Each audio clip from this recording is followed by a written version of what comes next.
An exhausted arrival Jasmine Reed pushed through the frosted glass doors of Serenity Springs Wellness Resort with shoulders so tight they practically touched her ears. The scent of eucalyptus and lavender hit her immediately, but even that couldn't ease the tension coiled in every muscle of her body. She was 30 minutes late for her appointment. Her phone had died somewhere between her downtown Chicago office and the parking lot, and if she didn't get this knot out of her neck soon, she was fairly certain her head would simply roll off her shoulders like a bowling ball. "I'm so sorry I'm late," she breathed to the receptionist, a serene woman whose name tag read Crystal. "I had an appointment for 4:30. Jasmine read. Crystal's fingers danced across her keyboard, her expression remaining perfectly calm. "Yes, Ms. Reed. We were just about to call you. Your therapist is waiting in room 7, down the hall to the left. You can change in there. Robes are provided." Jasmine practically jogged down the corridor, her heels clicking against the bamboo flooring. The past 3 weeks had been absolutely brutal. She had been working 16-hour days, surviving on coffee and takeout, trying to close a massive campaign for a client named Sutton. Her boss, Patricia, had made it crystal clear that if this went well, it could mean a promotion. No pressure whatsoever, just her entire future career hanging by a thread. The wrong room 7 was dimly lit, with salt lamps glowing in the corners and gentle flute music playing through hidden speakers. A massage table stood in the center, draped with crisp white linens. Jasmine grabbed the plush robe from its hook and started peeling off her blazer without even looking around. She was so wound up, she could barely think straight. She changed quickly, folded her clothes neatly on the bench and climbed onto the table face down, settling her face into that weird donut-shaped pillow. The cool sheets felt like heaven against her exhausted body. For the first time in weeks, she felt her muscles begin to release just slightly. "Okay," she mumbled into the face rest. "I'm ready.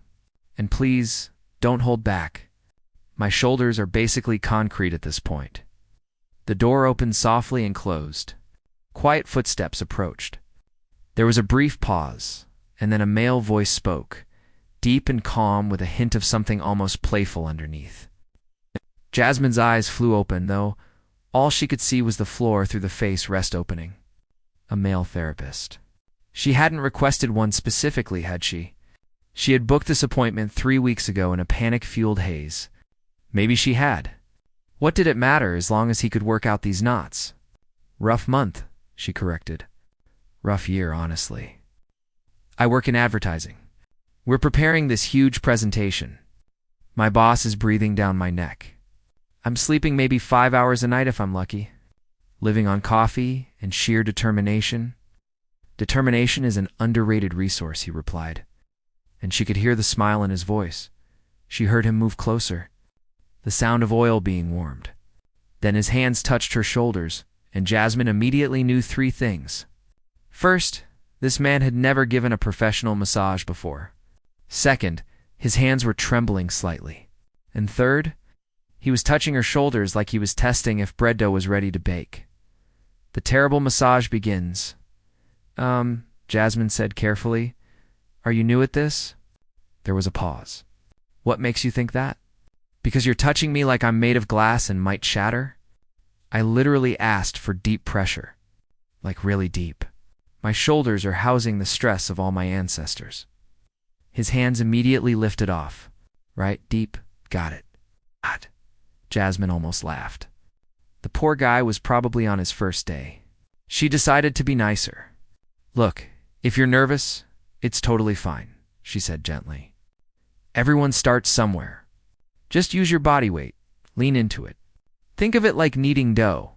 "Kneading dough? Understood." He returned to work, pressing harder this time, but it was all wrong. He was pushing straight down, like he was trying to press a button. It didn't hurt exactly, but it definitely wasn't relaxing. It was more like someone trying to figure out if chicken was cooked through.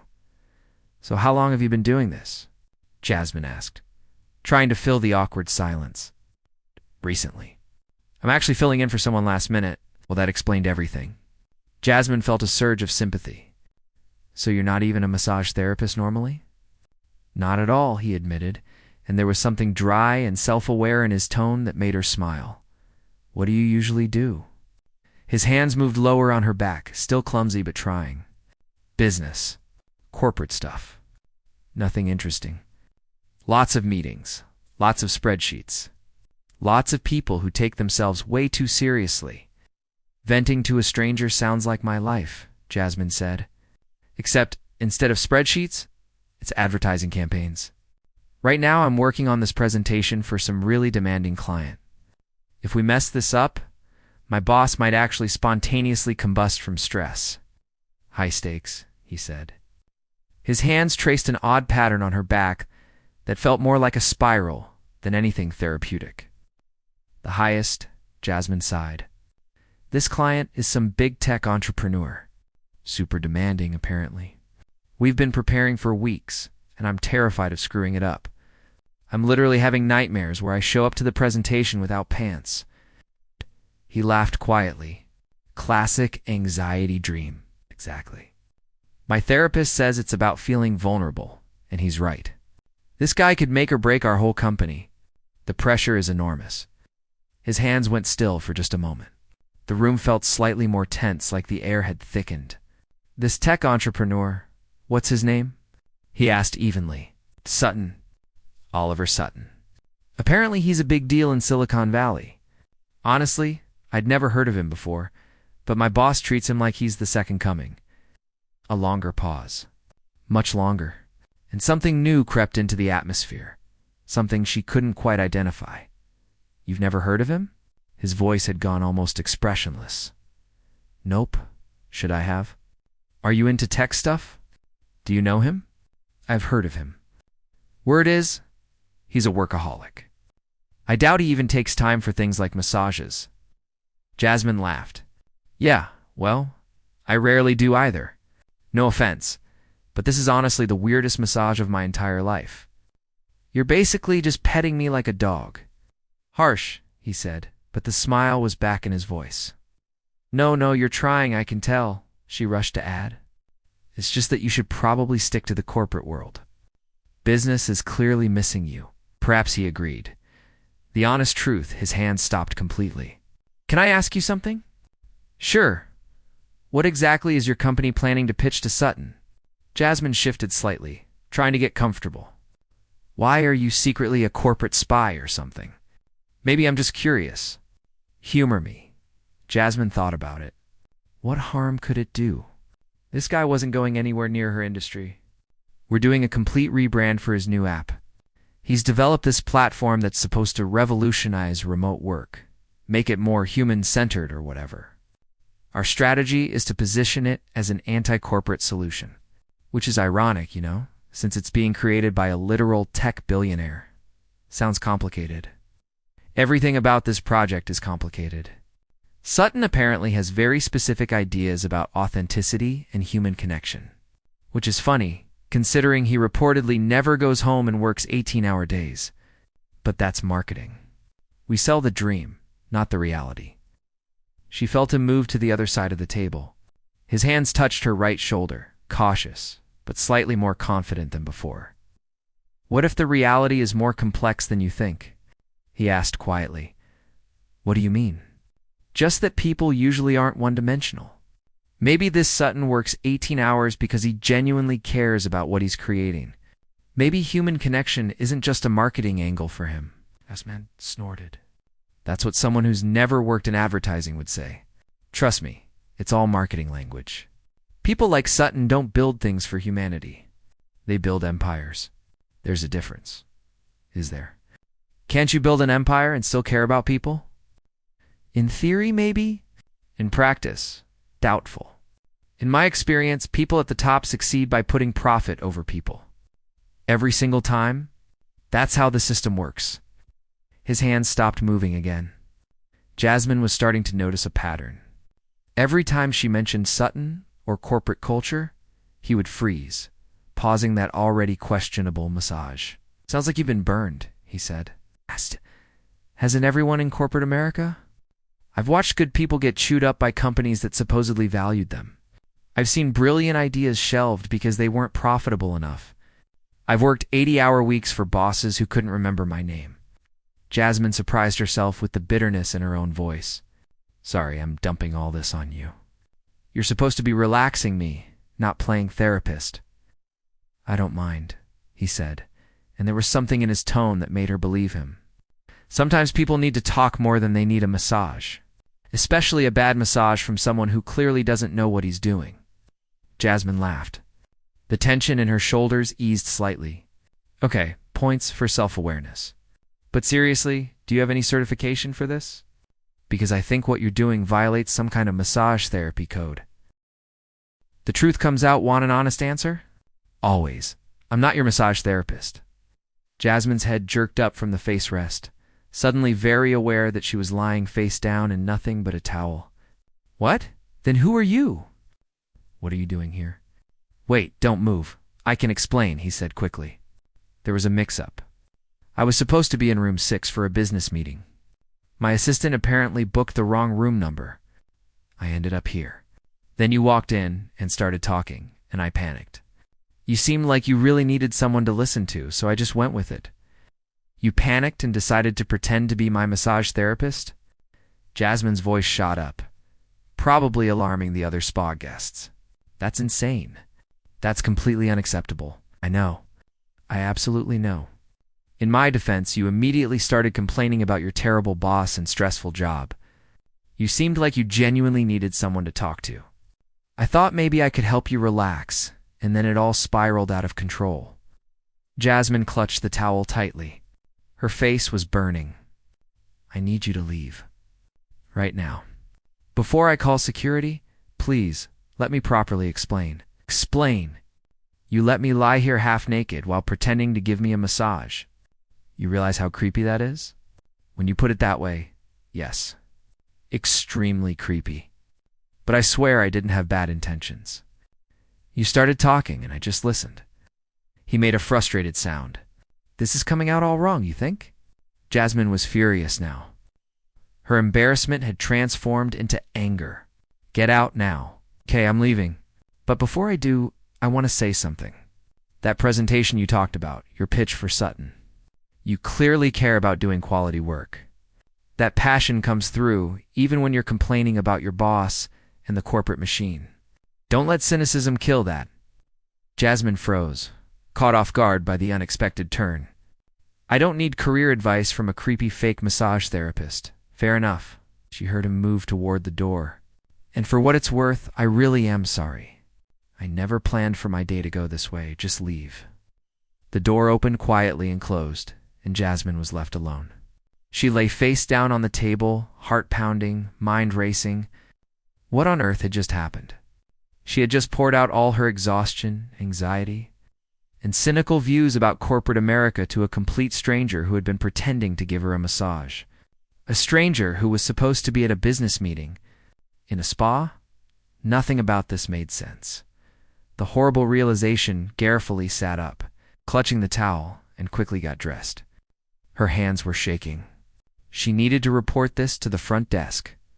A fake therapist wandering into treatment rooms was absolutely unacceptable. But as she buttoned her blouse, she paused. Something about his voice had been familiar. Not like she knew him, but like she should know him.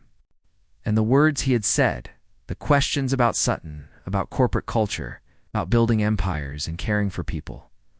Oh no. Oh no, no, no. A memory surfaced. A file Patricia had given her last week that she had barely glanced at, too consumed with preparation for the pitch. A file with background information on Oliver Sutton. She had looked at his photo for maybe 30 seconds before diving into company. Metrics and market analysis. Jasmine grabbed her phone from her purse, fingers trembling as she opened Google. She typed Oliver Sutton and clicked on the Images tab. The screen filled with photos of a man around 35 with polished, almost perfect looks typical of those who became billionaires in the tech world. Dark hair, sharp jawline, gray-blue eyes that seemed to see right through the camera. In some shots, he was smiling, in others serious, but always impeccably dressed. And it was exactly the same man who had just been in this room with her. Jasmine made a sound somewhere between a laugh and a groan and sank onto the bench. 20 minutes ago, she had insulted Oliver Sutton to his face. She had declared that she had never heard of him, called him a corporate sellout who put profit over people, said he built empires instead of caring about humanity. And he had just stood there, patiently listening, pretending to give her a terrible massage. She wanted to throw up. No, actually, she was going to get fired. Patricia would kill her with a look alone. The presentation was next week, and she had just completely destroyed their team's chance at landing this contract.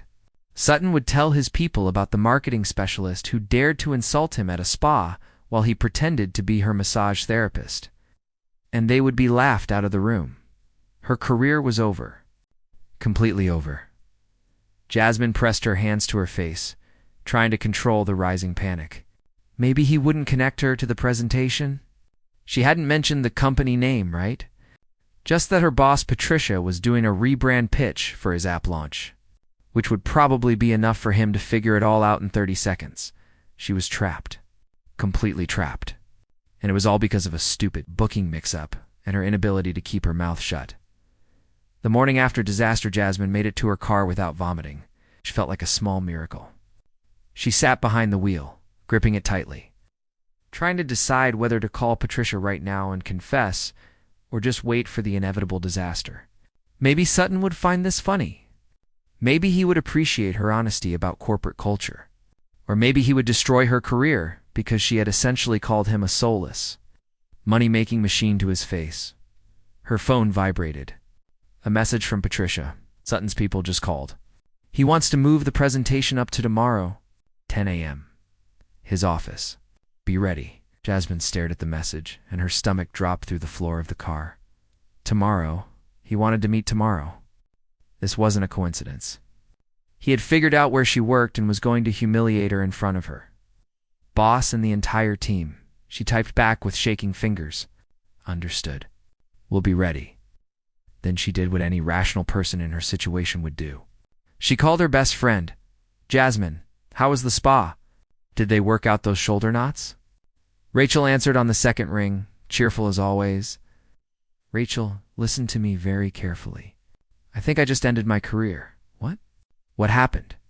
Jasmine launched into the whole story, words tumbling out one after another. The confusion at the spa, the conversation with the person she thought was a random visitor, her rant about corporate culture and Oliver Sutton specifically. Rachel stayed silent, which was alarming. She always interrupted. When Jasmine finally stopped talking, there was a thick silence on the other end of the line. Rachel, are you there? Yeah, I'm here. Just trying to process that you insulted a billionaire during a massage. Jasmine, this is like something from a movie. Except, with real consequences for your career. This isn't funny. It's a little funny. Okay, not funny at all. What are you going to do? I don't know. Patricia wants us there tomorrow morning. Sutton moved up the presentation. He's definitely going to say something. Tell everyone what happened. I'll be humiliated, then unemployed. Maybe he won't say anything, Rachel suggested, though her voice lacked conviction. Maybe he thought it was amusing. Rich people have weird senses of humor. He didn't look amused, Rachel. He looked thoughtful. He kept asking questions about the presentation and my views on business, and I just kept digging myself deeper. Jasmine collapsed onto her couch. Why didn't I look at his photo more carefully? Why didn't I recognize his voice? Have you ever heard his voice before? Jasmine paused. No, never. I only saw the briefing documents. Then how could you have recognized him? Jasmine, this isn't your fault. It's just an incredible coincidence. A coincidence that might cost me my job. The presentation day, Jasmine didn't sleep that night. She lay awake, rehearsing apologies and explanations in her head. When her alarm went off at 6 in the morning, she had maybe managed 3 hours of sleep total, and it showed. Dark circles under her eyes, pale skin, hair a complete disaster. She put on her most professional suit, charcoal gray. The one that made her feel confident even when she felt like a disaster inside. Applied makeup carefully, trying to hide the evidence of her sleepless night. Practiced her opening line in front of the mirror. Mr. Sutton, before we begin, I want to apologize for yesterday's misunderstanding. Too formal, Oliver. About yesterday in the spa, ... Too casual. We need to talk about what happened. Sounded like she was running a corporate training session. She gave up on prepared phrases and decided to wing it. grabbing her presentation materials, laptop, and the carefully constructed pitch deck they had worked on for weeks. Jasmine headed out. Patricia had already sent 12 messages by 6 in the morning with last-minute edits and reminders. Jasmine's phone wouldn't stop vibrating. The drive to Sutton's office took 40 minutes in traffic. Perfect time to completely spiral into anxious thoughts. The company was housed in a glass tower that dominated the skyline, radiating money, power, and exactly that corporate spirit she had so sharply criticized yesterday. Face to face again. When Jasmine entered the lobby, Patricia was already waiting along with Marcus and Diane from the creative team. Patricia looked flawless as always. Perfect bun, cream-colored suit without a single wrinkle. Jasmine, there you are. Do you have the updated presentation? Patricia asked. Yes, everything's ready. Jasmine nodded. Good. Sutton's assistant will be down in 5 minutes. He's particular about authenticity. No corporate speak or empty words. He wants to feel like we understand his vision of human-centered technology. Jasmine barely held back a hysterical laugh. Understand his vision. After yesterday, when she had literally told him the vision seemed fake. The elevator arrived, and a young woman in a sharp suit stepped out. Patricia Reeves? Mr. Sutton is ready to see you. Please follow me. They rode up in silence. Patricia adjusted her suit. Marcus reviewed notes on his tablet. Diane chewed gum. Jasmine just tried to breathe and not pass out. The elevator opened on the 23rd floor. The office space looked simultaneously ultramodern and welcoming. Exposed brick walls, cozy work areas, plants everywhere. People worked at standing desks, discussed projects in glass conference rooms, moved with genuine energy rather than forced productivity. Jasmine thought irritably that the place looked too good to be a workplace. Sutton's assistant led them to a large corner conference room. Windows from floor to ceiling opened to a panoramic view of the city. A long table was set up with water glasses, notepads, and a screen for the presentation. Mr. Sutton will be with you shortly, the assistant said and left.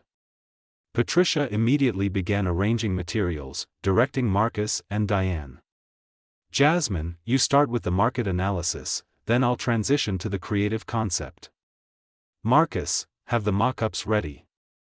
Diane, social media is your zone. We need to work smoothly. This is our chance. The door opened. Oliver Sutton walked in, and Jasmine's breath caught. In a business setting, he looked different.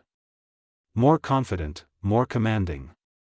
Dark suit, perfectly styled hair. But the eyes, those same gray-blue eyes that had watched her critique corporate culture yesterday, now held calm intelligence and something she couldn't quite identify. His gaze slowly moved across the room, stopping on each of them. When he reached Jasmine, his expression didn't change, but something flickered in his eyes. Recognition, amusement, something she couldn't pin down. Thank you for coming, he said. His voice was deep and steady, exactly like yesterday. And thank you for adjusting the meeting time. Please, sit. The pitch begins. They settled around the table. Jasmine's hands trembled slightly. Sutton sat at the head of the table, radiating a confidence that made the room feel smaller. Patricia began with the company history and their understanding of Sutton's mission. Jasmine barely listened, focused on Sutton instead. Was he going to call her out immediately, wait until the end, humiliate her in front of everyone? But he just listened, occasionally nodding, as Patricia handed off to Jasmine. Jasmine's mouth went dry. Mr. Sutton, she began.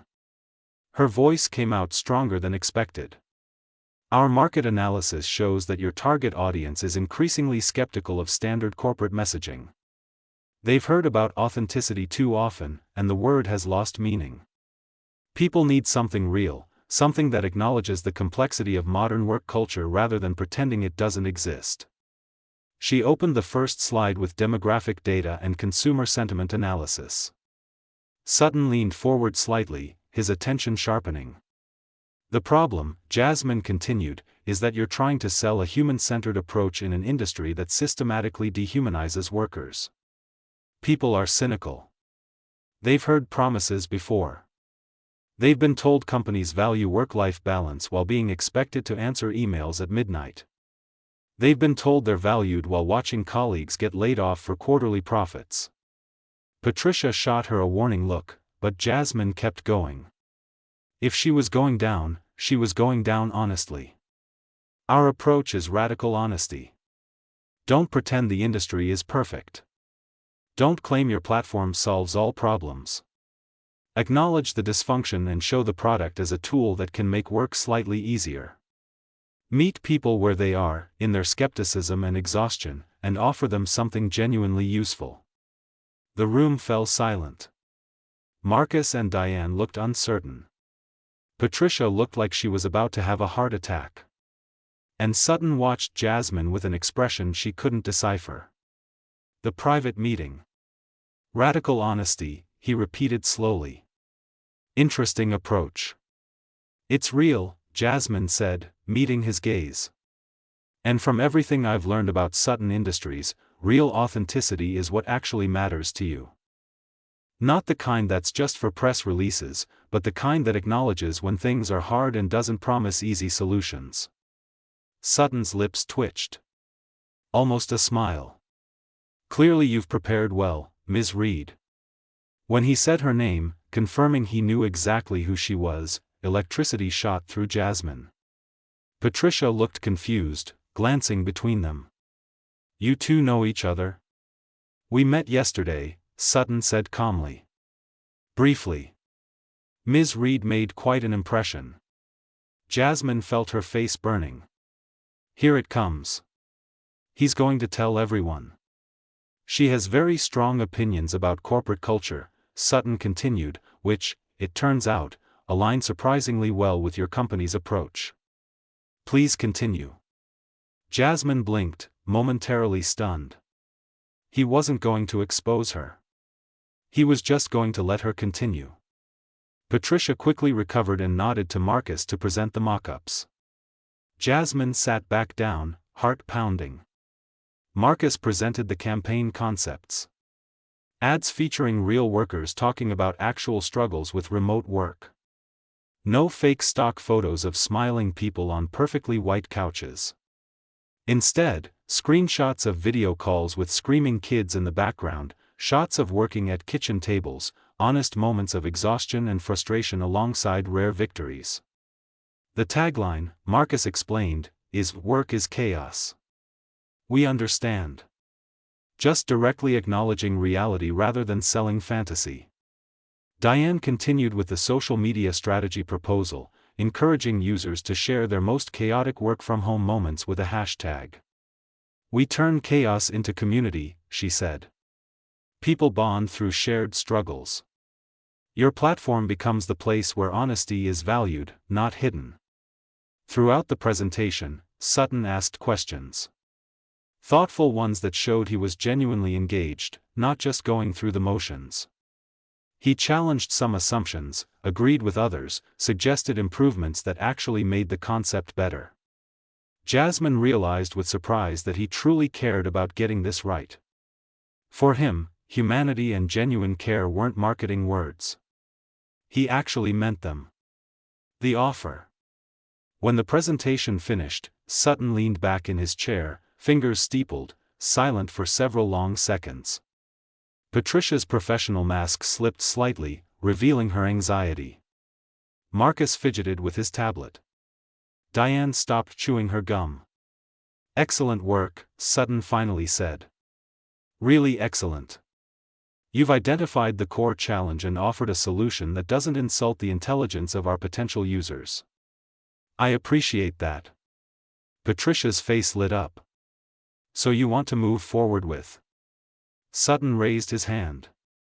I need to discuss something with Ms. Reed privately.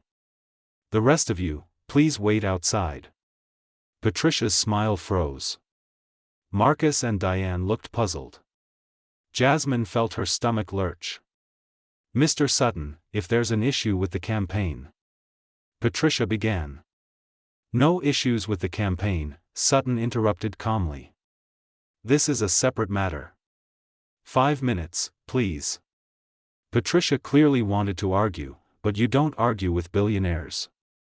She gathered her things, shooting Jasmine a look that promised thorough questioning later. Marcus and Diane followed her out, nodding goodbye to Jasmine. The door closed.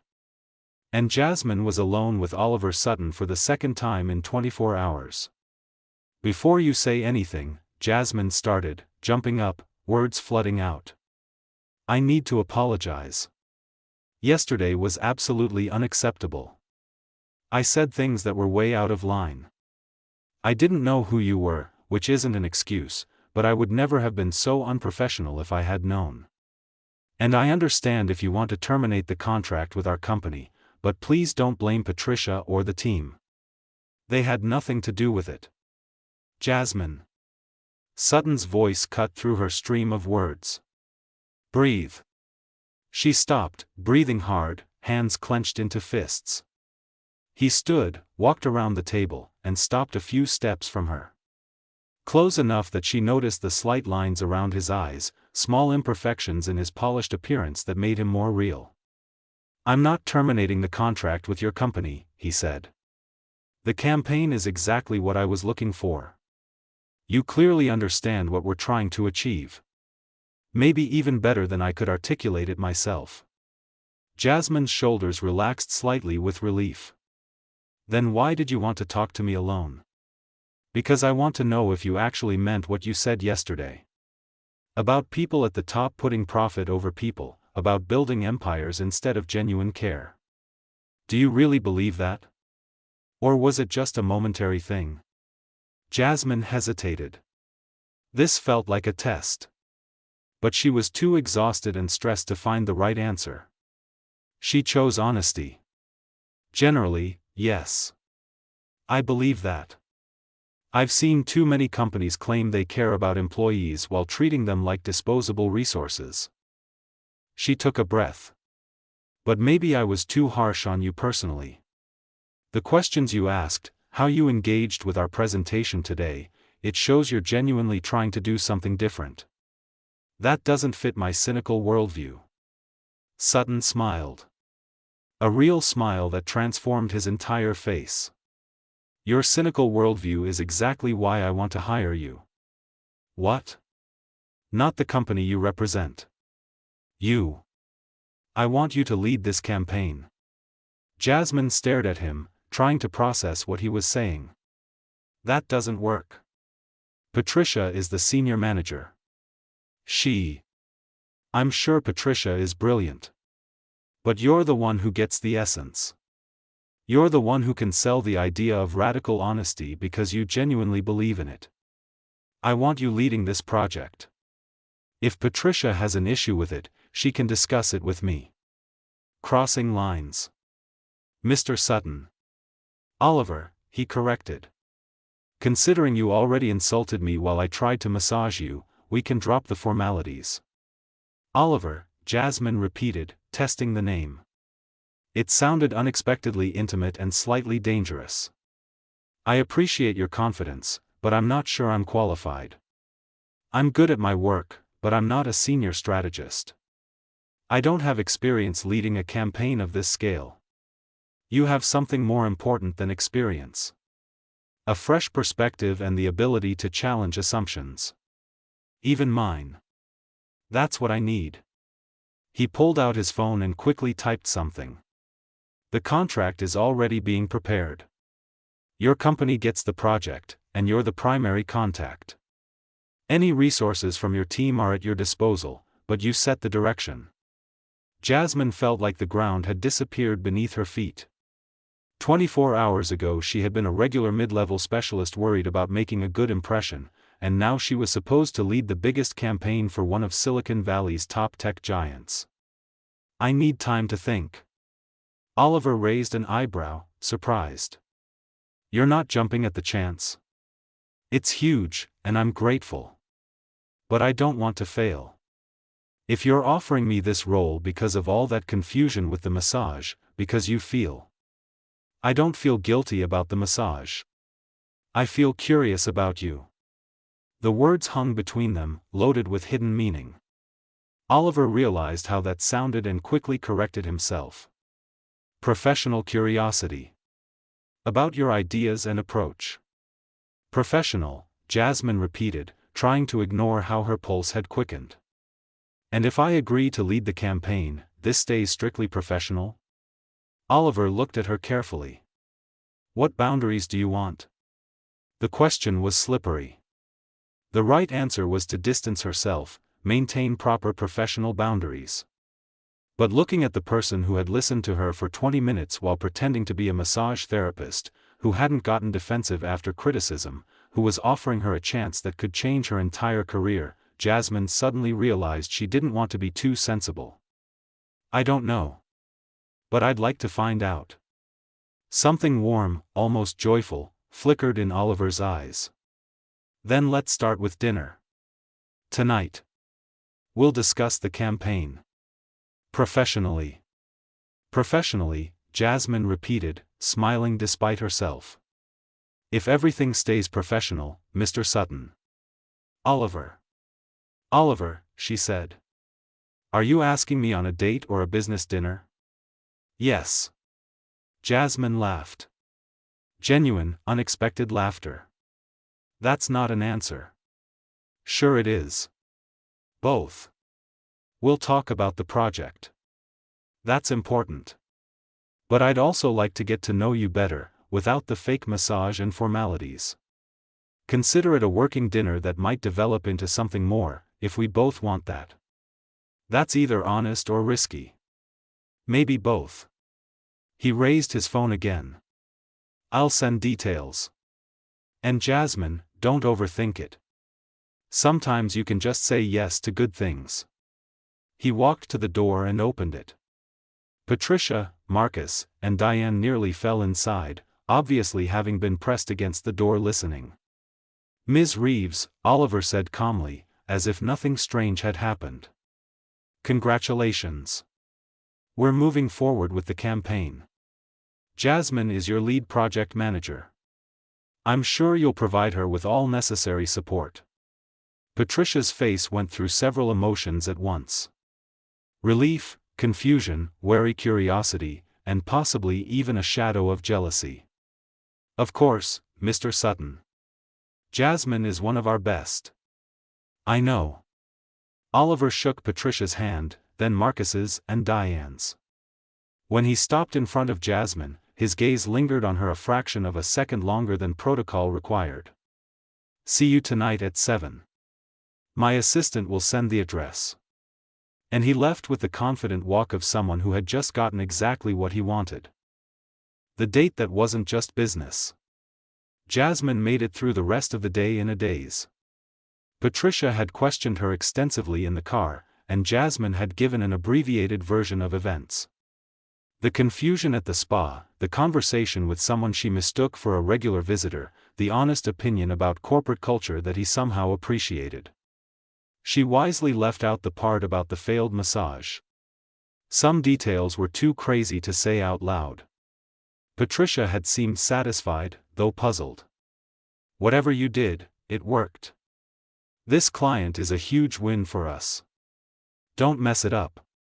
No pressure, Jasmine had muttered. Back at the office, news spread instantly. Sutton Industries was officially their client, and Jasmine Reed was heading the project. Colleagues who had barely noticed her before now approached with congratulations, questions, and advice. Jasmine nodded and smiled, her mind already far from here. What was she supposed to wear tonight? She left work early, claiming she needed to prepare for the campaign, which wasn't entirely a lie. But she really needed to get home, shower, and figure out how to look professional yet approachable for a business dinner that might turn into something else. Her phone rang as she stood in front of her closet in her underwear, tossing outfit after outfit aside. Tell me you're not panicking, Rachel said.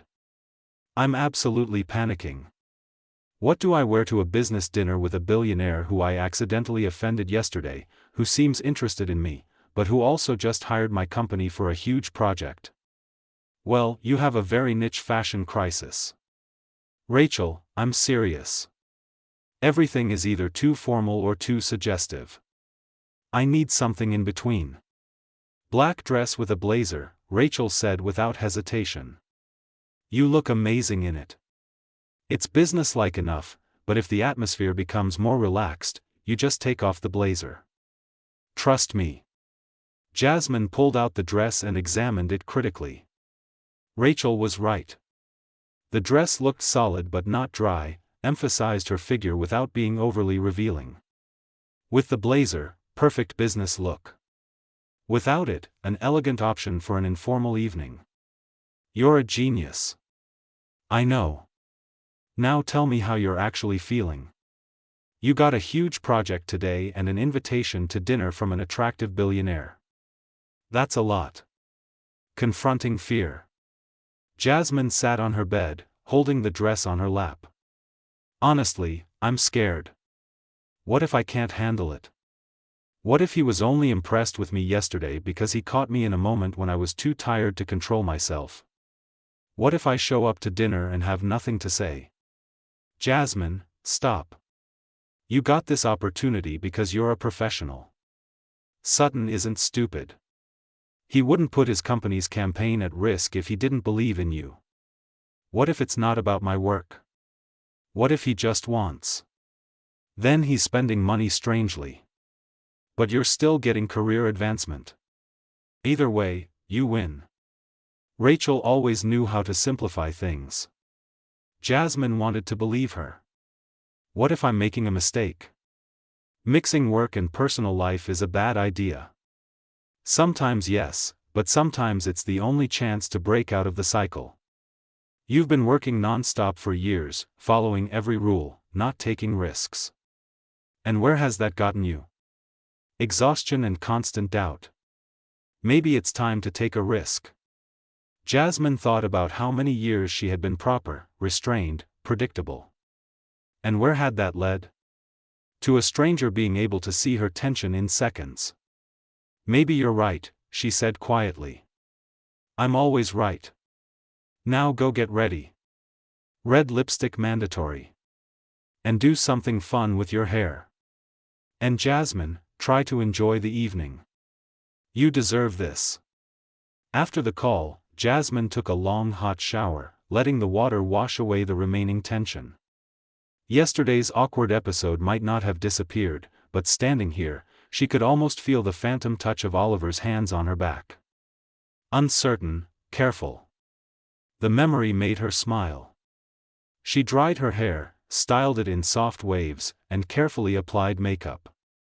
Red lipstick was a bold choice, but Rachel was right. Tonight was a night for bold decisions. The black dress fit perfectly, emphasizing her figure in all the right places. She threw on the blazer, put on her favorite heels, and looked at herself in the mirror. Professional, confident, maybe even with a hint of mystery. Not bad for someone who had spent most of the day in panic. The restaurant. The Uber ride to Bistro Moderne took 20 minutes in evening traffic. Jasmine used the time to review her campaign notes, preparing for conversation. But her thoughts kept returning to Oliver. To his smile when she had gently mocked his massage skills. To the warmth in his voice when he said not to overcomplicate accepting good things. To how he had looked at her when asking about her boundaries. The restaurant was in a renovated warehouse district. Brick walls, Edison bulbs. Stylish but unpretentious. Jasmine gave her name to the hostess, who smiled knowingly and led her to a cozy corner with a private table. Oliver was already standing, noticing her approach. He had changed out of his business suit into dark jeans and a navy blue shirt with rolled-up sleeves. Understated but neat. The perfect balance Jasmine had tried to achieve with her outfit. Jasmine, he said. And in that address, something different sounded. Less formal, more personal. Oliver. She let him pull out her chair, sat down, and placed her bag on the adjacent seat. "Nice place. I was thinking of something more formal, but I remembered your comment about corporate show and decided you'd prefer something more casual." Using my words against me. Smart. Good memory. He waved to the waiter, who brought wine menus. But Oliver declined. "Do you even drink wine?" "I just realized I don't know." "I do. Usually red." He ordered a bottle of something Jasmine had never heard of but that clearly cost more than her monthly car payment. When the waiter left, Oliver leaned forward, his gray-blue eyes playing in the candlelight. "So," he said, "should we start with the business part or move straight to getting to know each other?" Jasmine thought. "Business first. Let's get that sorted, and then we can relax." Practical. I like it. Building connection. The next 20 minutes they discussed the campaign. Jasmine pulled out her tablet, showing preliminary ideas. Oliver listened attentively, asked questions, gave useful feedback rather than just interfering like typical executives do. He understood the product, the market, the goals. "The key," Jasmine explained, "is not to make promises you can't keep.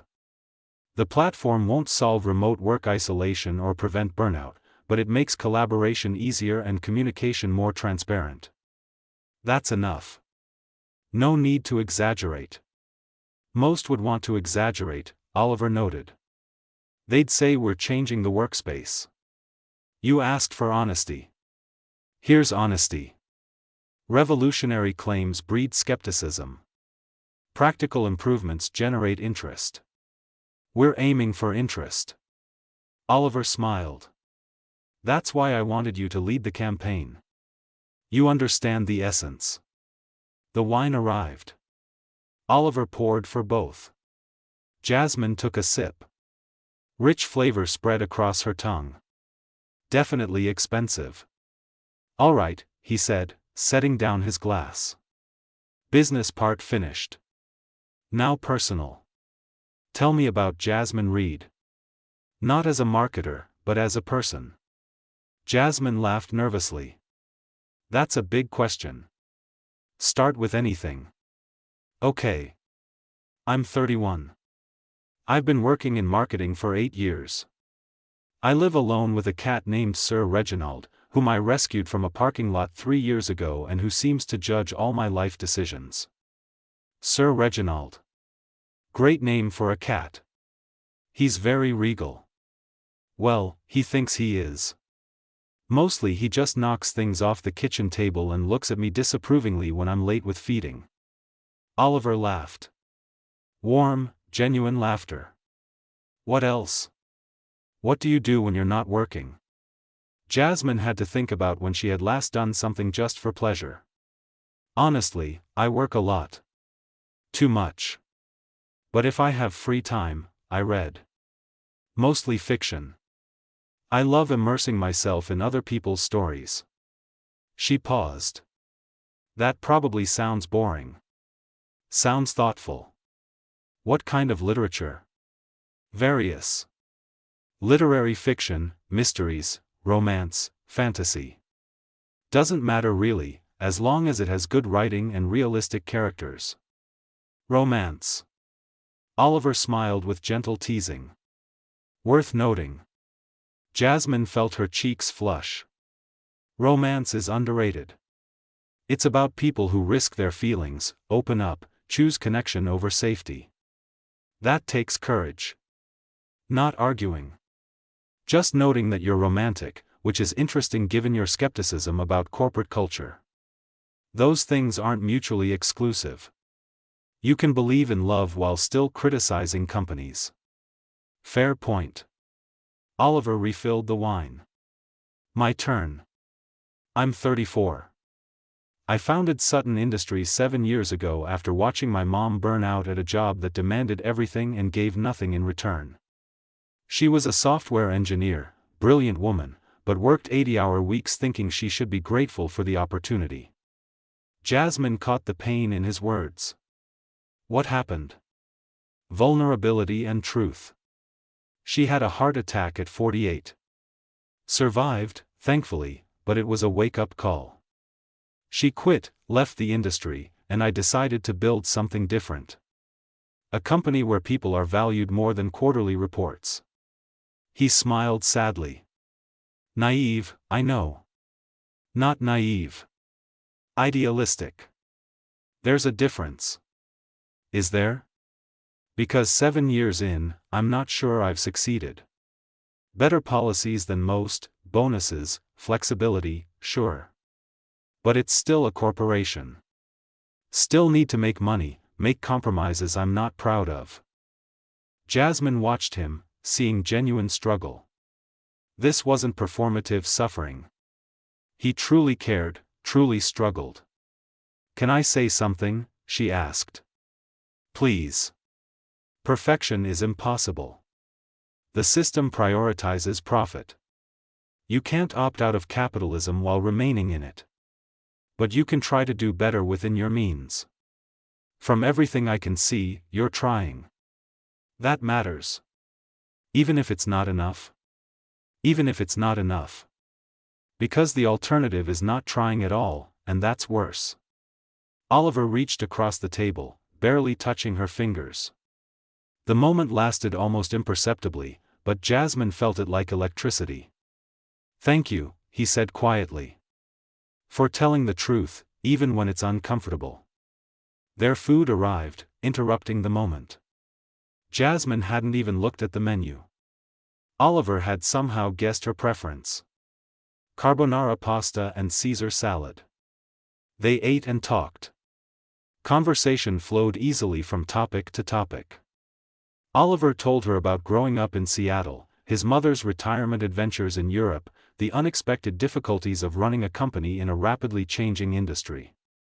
Jasmine told him about her family, her parents who were still together after 35 years in a small Ohio town, her younger brother who was a teacher and managed work-life balance better than she ever had. She recalled the time she accidentally sent an important client a presentation completely filled with lorem ipsum text because she was so exhausted from sleeplessness that she hadn't noticed. She talked about her dreams of maybe someday opening her own agency, something she had never admitted to anyone. Why not? Oliver asked. Open your own agency. You clearly have all the skills. It's scary. What if I fail? What if I can't find clients? What if I'm better suited as an employee than being my own boss? What if you succeed? Jasmine laughed. You make it sound so simple. It's not simple. It's terrifyingly scary, just like you said. But staying in an unsatisfying job is also scary. At least if you fail trying to do something that matters to you, you'll know you tried. Is that your philosophy? Try and fail rather than not try at all. That's how I live. I failed at many things before Sutton. Had 2 startups that crashed. Lost money, lost confidence, doubted everything I did. Oliver smiled with light irony. But I learned a lot from those failures. They showed me what not to do, and that's almost as valuable as knowing what to do.